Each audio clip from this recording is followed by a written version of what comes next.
예, 오늘부터 다시 로마서를 중심으로 또 함께 말씀을 나누고자 합니다. 오늘 말씀의 제목은 공동체를 생각하라, 이런 말씀의 제목으로 또 잠시 함께 은혜를 나누고자 하는데요.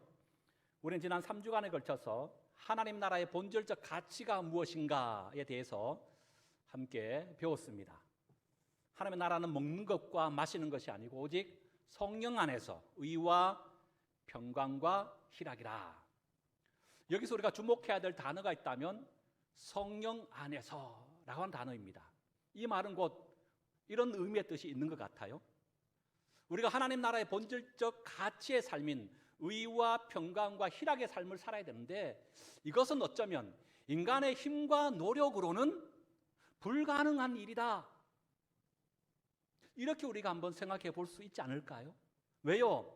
실질적으로 우리가 하나님 나라 본질적인 가치인 이 세 가지를 추구하고 살려고 하지만 그럴수록 인간의 제약된 쓴뿌리의 본성으로 인하여 그 인간의 노력으로는 한계와 제한이 있다는 것을 날마다 경험하고 있기 때문에 그렇죠. 그러나 그렇다고 해서 힘써 지키지 않아도 된다, 애써 노력하지 않아도 된다, 이런 말이 아니라는 거예요. 우리가 하나님 나라 본질적인 가치인 이 세 가지를 추구하는 삶을 살기 위해서는 우리 힘과 노력도 물론 필요하죠. 그러나 그보다 더 우선히 여겨야 될 것이 있다는 겁니다. 그게 뭐라고요? 오직 성령 안에 있을 때, 오직 성령의 은혜를 공급받고 성령의 능력과 성령의 주시는 그 힘을 덧입을 때만이 우리는 하나님 나라의 본질적인 가치, 의와 평강과 희락의 삶을 살게 될 줄로 믿습니다. 여러분, 의라는 것을 생각해 보세요. 이것은 칭의가 아니라 성화된 우리가, 바로 이 칭의받은 우리가 성화의 과정 속에서 마땅히 살아들여야 할 책임과 의무로서의 거룩한 삶이라고 제가 말씀드렸어요. 칭의도 우리의 힘과 노력으로 얻어진 것이 아니지요. 하나님의 일반적인 택하심입니다. 곧 이것은 하나님의 일방적인 택하심을 통한 곧 하나님의 일방적인 은혜를 받았다는 것이죠. 칭의도 그런 것처럼 성화의 과정 속에서의 거룩한 의로움의 삶도 마찬가지인 것 같습니다. 누가 거룩한 의로움의 삶을 살 수 있습니까? 오직 성령 안에 있는 자입니다. 그래서 마태복음 7장에 보면 거짓 선지자들에 대해서 말씀을 하고 있는데요, 거짓 선지자들이 그들은 주님의 이름으로 귀신을 쫓아내고 주님의 이름으로 능력까지 행했습니다. 그런데 정작 주님은 그들 향해서 뭐라고 얘기합니까? 나는 너희를 도무지 알지 못하더니 불법을 행하는 자들아 내게서 떠나가라. 여러분, 아니 주님의 이름으로 귀신을 쫓아내고 주님의 이름으로 능력까지 행했는데 왜 하나님은 그들을 알지 못한다라고 말씀하실 뿐만 아니라 왜 불법을 행하는 자들까지라고 말씀하고 있죠? 그들이 행한 모든 일은 성령 안에서 행한 일이 아니기 때문에. 성령 안에서 행한다는 것은 뭘 얘기합니까? 하나님의 의를 드러내고 하나님의 영광을 나타내고 하나님의 이름을 높여야 될 그들이 바로 자신의 의를 드러내는 거예요. 주님의 이름을 빙자하여 자신의 업적을 쌓은 겁니다. 자신의 자랑을 하고 있다고 하는 거예요. 평강도 마찬가지죠. 여러분, 지금 우리의 인생의 삶은 풍랑망란 인생이 되어져서 요동치고 있습니다. 그런데 어떻게 내 내면 깊은 곳에서는 마치 아무런 일을 만나지 않는 것처럼 평강을 누릴 수 있습니까? 이 가능한 일입니까? 이 평강이 사람과의 관계 속에서는 샬롬, 평화, 화평이라고 말씀드렸어요. 어떻게 우리가 오른뺨을 맞았는데 왼뺨을 돌려댈 수 있습니까? 오리를 가져가는데 어떻게 심리갈 수 있죠? 겉옷 달라는데 어떻게 속옷까지 줄 수 있습니까? 우리가 어떻게 원수까지 사랑할 수 있습니까? 성령 안에 있을 때입니다. 희락도 마찬가지예요. 성경이 말하는 기쁨은요, 상대적인 기쁨이 아니라 절대적인 기쁨을 말해요. 그래서 항상 기뻐하라는 거예요. 그 세상의 기쁨은 뭡니까? 상대적인 기쁨입니다. 무엇인가 기뻐할 일이 있을 때만 기뻐하는 거예요. 그러니까 성경의 기쁨은 항상 기뻐하는 거예요. 여러분, 우리가 어떻게 항상 기뻐할 수 있습니까? 오직 한 가지, 성령 안에 있을 때.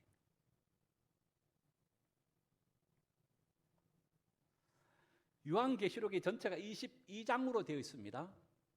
그런데 그 22장의 요한계시록을 읽으면, 읽는 사람이 100사람이라면 100가지의 해석이 나올 만큼 요한계시록에 대한 다양한 해석이 있습니다. 이런 다양한 해석 속에서 우리가 바른 해석이 뭔가, 요한계시록을 어떻게 바르게 해석할 건가 라고 우리가 확인하고 또 바르게 읽기 위해서는 요한계시록 전체적인 구조, 뼈대를 이루는 것이 뭔가를 발견하는 것이 참 중요합니다. 현존하는 요한계시록의 연구의 대가라고 할 수 있는 영국의 성공의 신학자인 리차드 보콤이라고 하는 교수가 있습니다. 이분은 전체 요한계시록 22장을 크게 4단락으로 구분하고 있어요. 1장, 4장, 17장, 21장 이렇게 구분하는데요. 그 구분의 기준의 잣대가 있습니다. 하나의 단어 때문에 그래요. 그 단어는 엔 푸니마티, 성령 안에서, 성령의 이끌림 받아 성령의 감동함으로. 무슨 얘기예요? 사도 요한이 하나님의 계시를 듣고 환상을 보게 된 것은, 그 계시를 듣고 환상을 볼 때마다 성경은 한결같이 사도 요한에 이렇게 말하고 있어요. 엔 푸니마티, 사도 요한이 하나님의 감동하심을 따라 하나님 안에서 들었고 보았다라는 거예요. 그래서 기록한 것이 뭐라고요? 요한계시록이라는 겁니다. 이것은 비단 요한계시록의 기록을 그렇게 했다는 것만의 의미가 있습니다. 왜냐하면 지금 사도 요한, 우리가 잘 아는 것처럼 밤모섬이라고 하는 유배지에서 유배생을 하고 있습니다. 이 밤모섬은 관광지나 휴양지가 아닙니다. 우리 일제시대 때 많은 선조들이 일본의 그 군함도, 영화도 방영됐습니다만 군함도 같은 탄광촌 아닙니까? 그 얼마나 고초와 어려움을 당했습니까? 얼마나 많은 사람들이 거기에서 죽었습니까? 밤모섬이 그런 거예요. 당시에 밤모섬은 채석 광을, 돌을 캐는 그런 장이었습니다. 특별히 이곳은 정치범, 종교범 중에서도 중한 죄를 범한 자들이 유배되어지는 유배지입니다. 젊은 사람도 죽어서 나가는 곳이 바로 이곳입니다. 그런데 사도 요한은 이곳에 유배될 때 그의 나이가 90세 이상 되었다고 말합니다. 여러분, 어떻게 그렇게 연세 많은 분이 어떻게 그 힘겨움의 고통의 아픔의 상황 속에서도 믿음을 놓치지 않고 끝까지 믿음을 지키며 하늘을 바라보며 그 위대한 요한계시록을 기록할 수 있었겠냐는 거예요. 그것은 오직 한 가지밖에 없어요. 엔 푸니마티, 그가 성령 안에 있었기 때문이죠. 이것은 장차 요한계시록을 받을 소아시아 7교회도 마찬가지입니다. 로마 황제 가운데 기독교를 박해했던 대표적인 이들이 11명을 얘기합니다. 그 11명 가운데도 가장 잔인하고 악랄하게 기독교를 박해했던 두 황제가 있습니다. 제5대 시저 네로, 그리고 요한계시록의 배경이 되고 있는 제11대 도미에탄 황제입니다. 여러분, 순교할지언정 배교하지 않겠다고 하는 절대적인 신앙을 어떻게 가질 수 있습니까? 그들이 오직 성령 안에 있었기 때문에.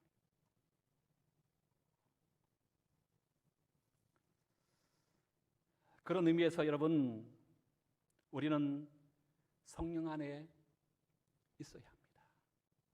그 어느 때보다가 우리는 성령의 은혜를 덧입고 성령의 능력과 건세를 받아야 합니다.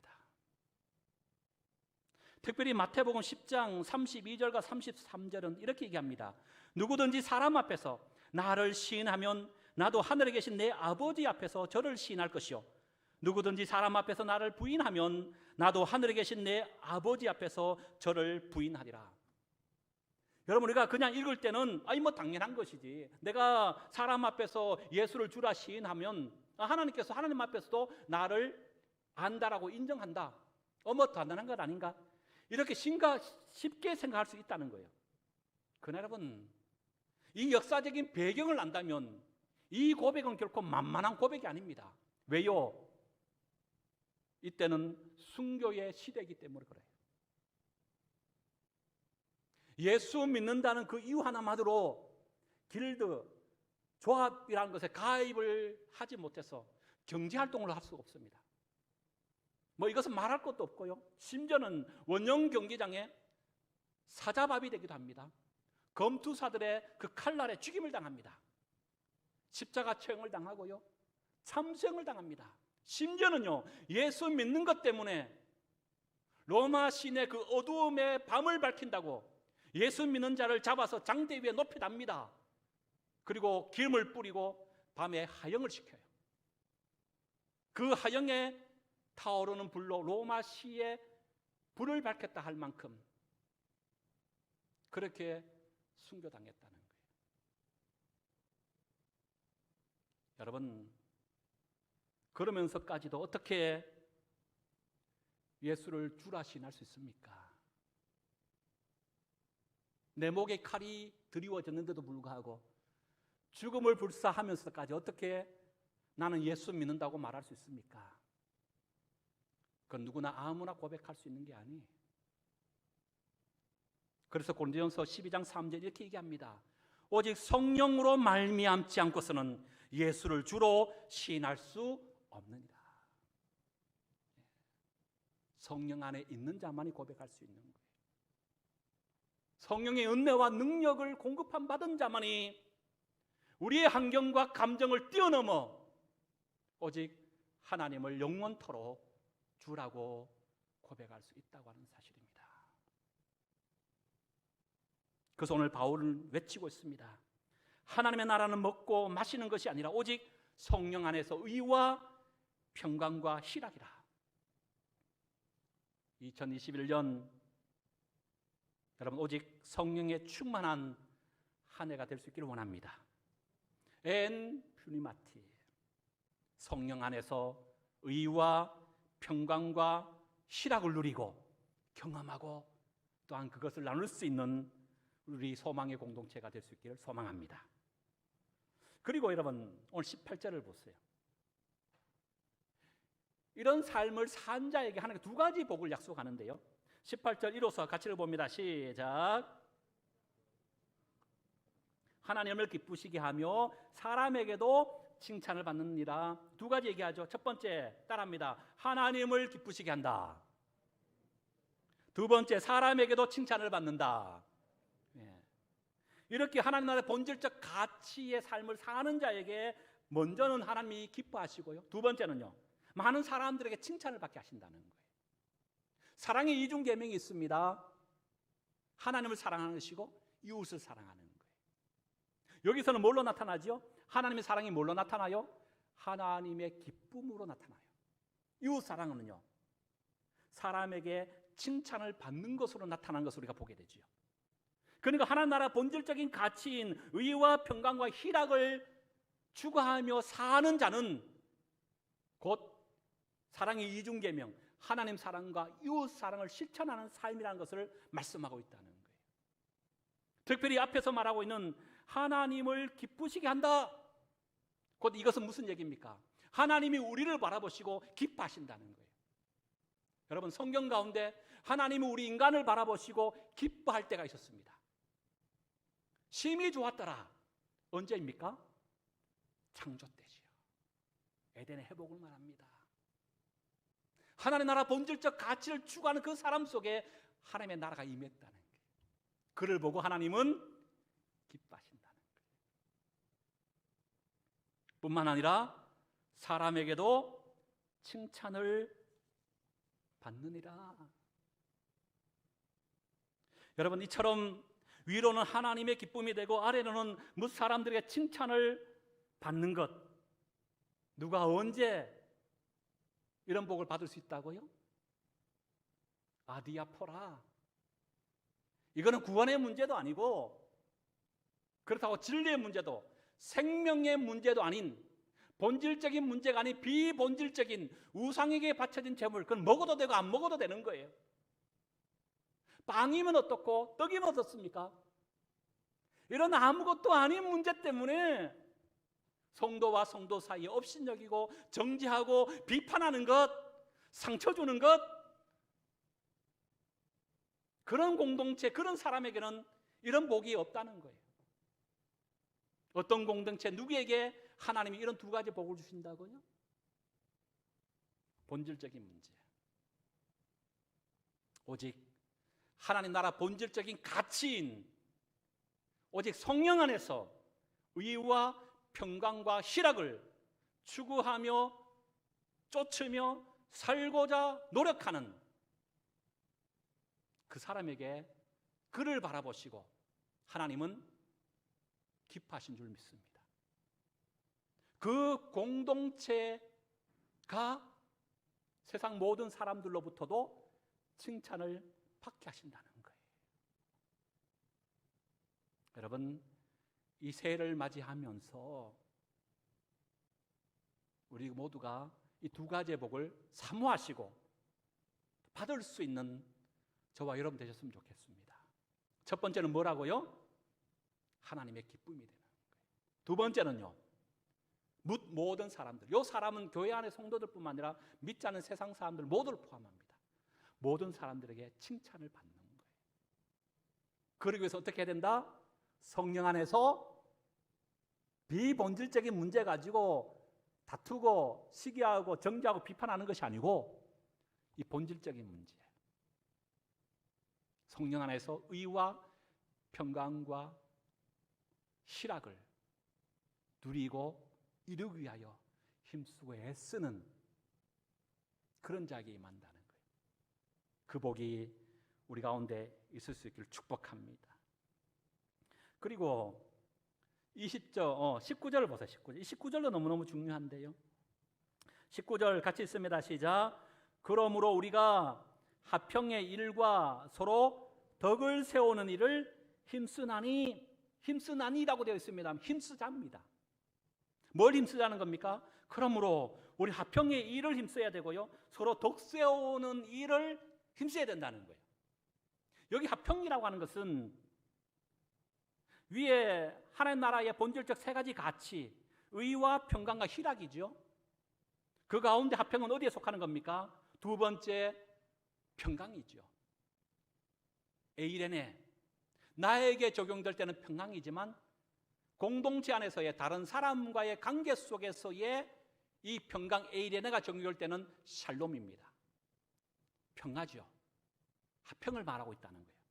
그러니까 우리가 화평하는 일에 힘쓰라는 것은 어디에서 힘쓰라는 겁니까? 내가 속한 공동체 안에서 화평을 도모하고 화평을 이루기 위해서 힘을 써야 된다는 거예요. 공동체를 얘기하고 있다는 거예요. 두 번째, 어디에 힘써야 된다는 겁니까? 덕 세운 일에 힘써야 된다는 거예요. 이 덕도 마찬가지입니다. 여기서 덕은 개인의 덕을 말하고 있는 게 아니에요. 공동체의 유익을 말합니다. 그래서 이 덕이라는 원문적 의미의 뜻을 보면 건물을 세운다라는 의미를 가지고 있어요. 공동체를 세워야 된다는 거예요. 고린도전서 14장에 보면 다양한 은사에 대해서 말씀합니다. 방언의 은사, 예언의 은사, 병고침의 은사, 방언 통역의 은사, 가르치는 은사, 여러 많은 은사를 하나님이 우리에게 주셨다는 거예요. 그런데 그 은사를 주신 목적을 뭐라고 말씀합니까?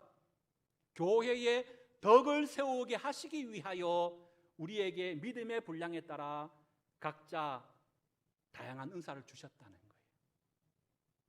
은사 주신 목적이 어디 있다고요? 교회의 덕을 세우게 하기 위하여.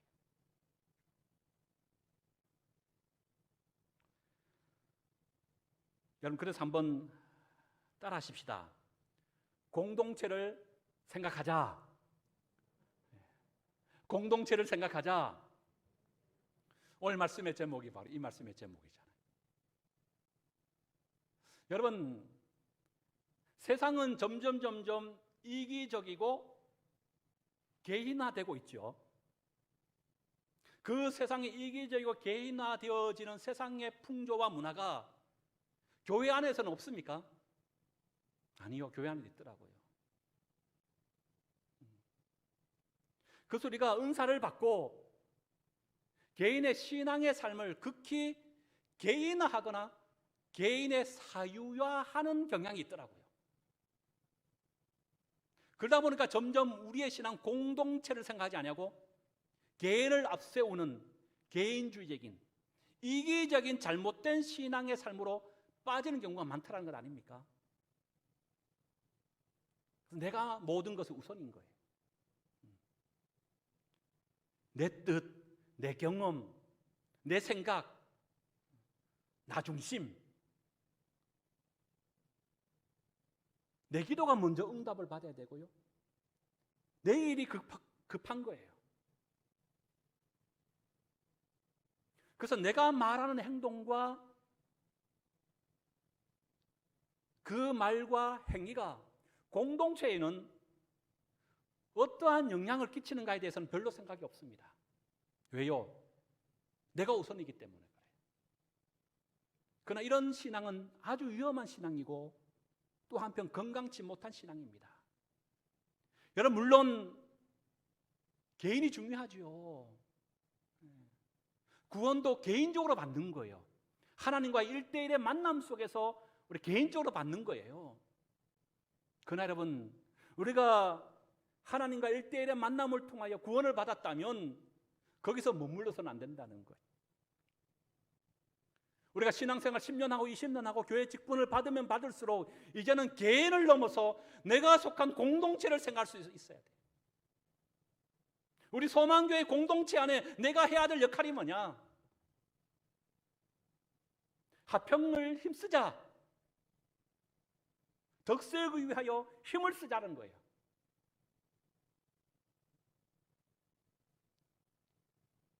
그래서 우리가 해야 할 일은 이제는 개인의 영역을 넘어서서 공동체의 유익을 위해서, 공동체의 덕을 위하여 우리는 살아갈 수 있어야 한다는 겁니다. 그러기 위해서는 가끔은 내 권리를 포기할 줄 알아요. 좀 싫은 소리 듣고 조금 안 좋은 소리 좀 들어도 좀 인내하고 참고 넘어갈 줄 알아요.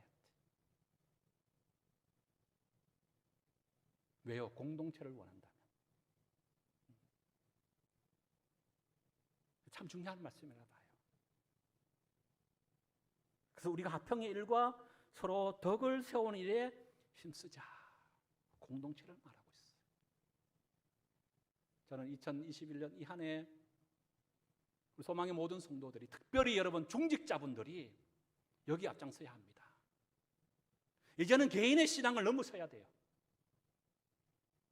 직분을 주신 것은 그 교회 안에 직분에 따른 직임을 감당하게 하시기 위해 주신 거 아닙니까? 이걸 여러분 간과하면 안 돼요. 공동체를 조금 더 전념하십시오. 또 교사, 구역장, 찬양단, 또 우리 한 해 동안 사역자로 은사에 따라서 여러분 섬기는 그 자리,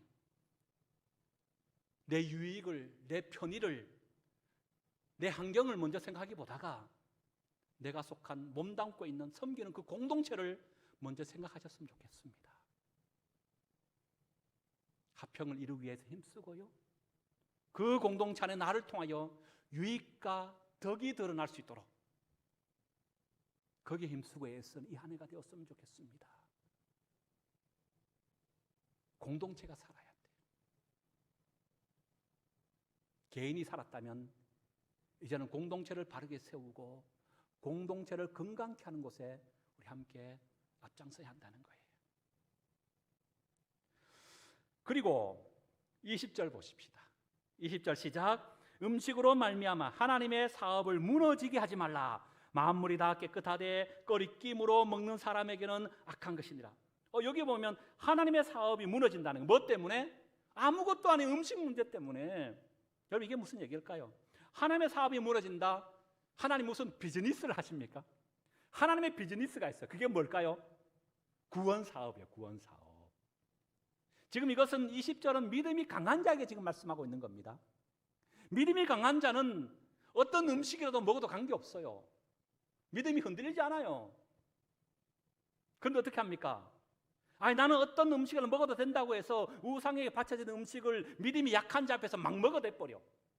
그럼 그걸 보고 믿음이 약한 자는 뭐 들어요? 꺼리낌을 받는 거예요. 저거 먹으면 안 되는데, 그건 제약된 것인데. 그리고 나아가서 오늘 뭐라 그래요? 그 만물은 음식은 깨끗하지만 그러나 꺼리낌으로 먹는 사람에는 그것이 뭐가 된다고요? 악한 것이 된다는. 이게 무슨 얘기예요? 믿음이 강한 자의 그 음식 먹는 것을 바라보고 믿음이 약한 자가 나도 그러면 저걸 먹어도 되겠네라고 먹어버리면 그건 자기의 믿음으로 그걸 감당치 못하는 거예요. 먹고 나서 후회해요. 가슴을 쳐요. 내가 먹지 말아야 할 것을 먹었구나. 내가 죄인이구나 통곡하는 거예요. 믿음이 약한 자 입장에서는. 그래서 어떻게 하고요? 믿음이 강한 자가 믿음이 약한 자 앞에서 음식을 함부로 먹음을 통해서 그것이 믿음이 약한 자에게 꺼리낌이 되고 그것이 믿음의 약한 자에게 악한 것이 된다는 거예요. 그럼 어떻게 해야 된다는 겁니까? 21절 나오지요. 21절입니다. 시작. 고기도 먹지 아니하고 포도주도 마시지 아니하고 무엇이든지 내 형제로 꺼리끼게 하는 일을 아니함이 뭐하다? 아름답다. 그러니까 믿음이 약한 자 앞에서는 얼마든지 음식은 꺼리낌이 없어요. 먹어도 돼요. 만물이 하나님께서 다 아름답게 하신 것 때문에. 그 누구 앞에서는? 믿음이 약한 자 앞에서는 먹지 말라. 먹을 수 있는 권리가 있고 먹을 수 있는 자유가 있습니다. 이거는 먹는 문제는 하나의 작은 한 예예요. 오늘 21절 중반에 뭐라 얘기합니까? 무엇이든지 그랬어요. 무엇이든지. 교회 안에 비본질적인 문제가 얼마나 많습니까? 복음과 진리와 생명되지 아니하는 비본질적인 문제가 사실 얼마나 많아요. 그런데 많은 사람들이 정죄당하고 업신여김 당하고 비판하고 상처받는 것은요, 본질적인 것 때문에 상처받지 않아. 정말 이런 음식 같은, 빵이면 어떻고 떡이면 어때요? 여기 앉으면 어떻고 저기 앉으면 어때요? 이런 비본질적인 문제 때문에 상처받는 경우 참 많아요. 믿음이 강한 자는 믿음이 약한 자 그것까지도 배려하라는 거예요. 모든 것을 먹을 수 있고 행할 수 있는 자유가 있고 권리가 있지만 믿음의 약한 자를 위하여 그걸 포기하라는 거예요. 아디오포라 마지막 결론, 그게 22절과 23절입니다. 먼저 22절은 믿음이 강한 자에게 주시는 결론의 말씀, 23절은 22절이 그렇고 23절은 믿음이 약한 자에게 주시는 결론의 말씀이에요.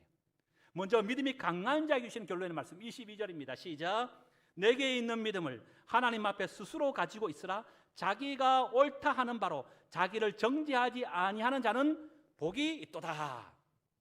믿음이 강한 자에 대한 결론의 말씀이에요. 그 음식을 먹는 것, 그거는 죄가 아니지요. 믿음이 강한 자 앞에서 얼마든지 먹을 수 있는 겁니다. 그러나 누구 앞에서 하라고요? 하나님 앞에서는 스스로 그걸 가지고 있으라는 거예요. 왜요? 잘못된 것이 아니니까. 그러나 무슨 얘기예요? 자기가 옳다 하는 바로 자기를 정죄하지 아니하는 자는 복이 있다는 거예요. 이 말은 아까 조금 전에 말씀드린 것처럼 내가 믿음이 강한다고 마음대로 막 먹는 거예요.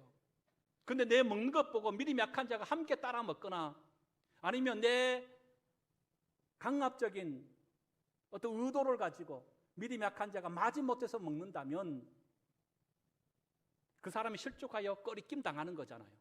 그 믿음이 약한 자 입장에서는 그것이 악이 되는 거잖아요. 그것을 바라보고 믿음이 강한 자가 자기 때문에 낙심하고 꺼리낌 당하고 실족당하는 영혼을 바라보고 스스로 생각하는 거예요. 내가 경솔한 행동 때문에 믿음이 약한 자가 실족하여 넘어졌구나. 나로 인하여 상처받고 있구나. 나로 인하여 힘겨움을 당하고 있구나. 자기를 정죄하게 되는 거예요. 그래서 이렇게 자기를 정죄하지 아니한 자는 뭘 받아요? 복이 있다는 거예요. 믿음이 약한 자에 대한 결론 23절 시작. 의심하고 먹는 자는 정죄되었나니 이는 믿음을 따라하지 아니하였기 때문이라. 믿음을 따라하지 아니하는 것이 다 죄니라. 의심하고 먹어요. 믿음이 약한 자가 그걸 안 먹으면 관계는 없어요. 근데 그걸 먹을 만한 믿음이 안 돼. 그런데 믿음이 강한 자가 그걸 먹으니까, 또 그걸 먹으라고 강요하니까 눈치 보면서 할 수 없이 먹는 거야. 먹고 나서는요, 뒤돌아서서 자기를 책망하는 거예요. 내가 먹지 말아야 할 음식을 먹었구나. 내가 하지 말아야 될 행동을 했구나. 자기를 정죄하는 거예요. 왜요? 나는 그런 믿음이 아니기 때문에. 그래서 믿음이 약한 자에게 뭐라 그래요? 이는 믿음을 따라하지 아니하기 때문에. 믿음을 따라하지 아니한 것은 다 죄다라고 말씀하고 있어요. 말씀을 마칩니다. 하나님 나라는 먹는 것과 마시는 것이 아니요 오직 성령 안에서 의와 평강과 희락이라. 아디오포라, 교회 안에서 일어나는 겁니다. 공동체 안에서 일어나는 문제입니다. 믿음이 강한 자는 믿음이 연약한 자를 위하여 자기 권리를 포기할 줄 알아요. 믿음이 연약한 자는요, 믿음이 안 되는데 믿음이 강한 자의